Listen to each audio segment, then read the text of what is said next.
জাতি মাইরা সব কমপ্লিট। একজনকে আল্লাহ পাক একজন খুব ভালো ইবাদত করতো, ওই ছোট বাচ্চাকে ফেরেশতারা না মাইরা আল্লাহর কাছে লয়ে গেছে, ও খুব ভালো। এই জন্য ওটার নাম হলো আজাজিল, এটার নাম হইলো বর্তমানের শয়তান। তিনি আমাদের লিডার ছিল। আসমানে আমরা তার ইশারা ছাড়া কোনো কাজ করতাম না।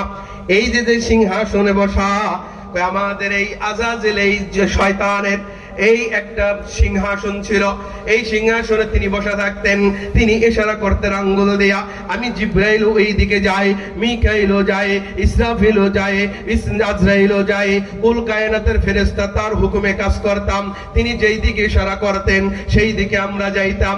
নবী বলে, বয়ান বন্ধ করো, বিষয়টা তাড়াতাড়ি বলো। কয় ইয়া রাসূলুল্লাহ একটু শোনেন। কয় তারপরে কি হইল?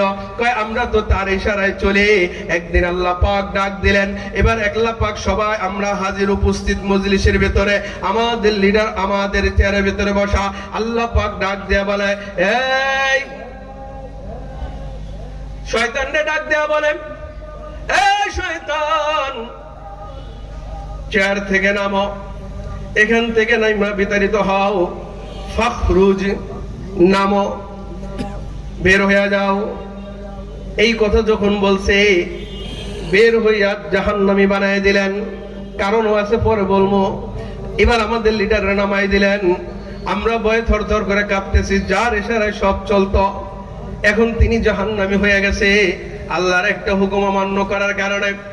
এরপর কাঁপতে কাঁপতে এই পর্যায়ে আমাকে ডাক দিয়েছেন, হা জিব্রাইল, সুবহানাল্লাহ বলেন। আরো জোরে বলেন না সুবহানাল্লাহ। আমার ভয় লেগে গেছে, কি না কি করে বলে। আরে যে লিডারকে জাহান্নামী বানায় দিল, আমাকে নাকি আমার জাহান্নামের ঘোষণা দেয়া যায়।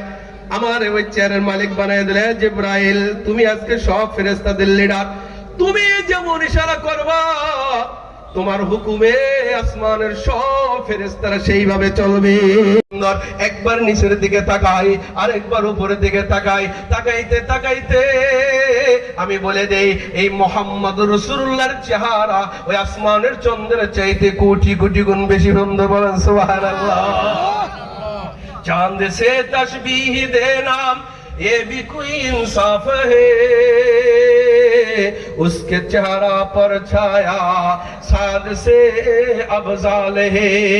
কয় আরে কেউ যদি কোনো মানুষ যদি চাঁদের সাথে তাসবিহ দেয়, আরে নবীর চেহারাটা চাঁদের মতো উজ্জ্বল ছিল, কয় সে জুলুম করছে, সে জালেম, সে সঠিক বিচার করতে পারে নাই। কয় কেমনে করতে পারে নাই?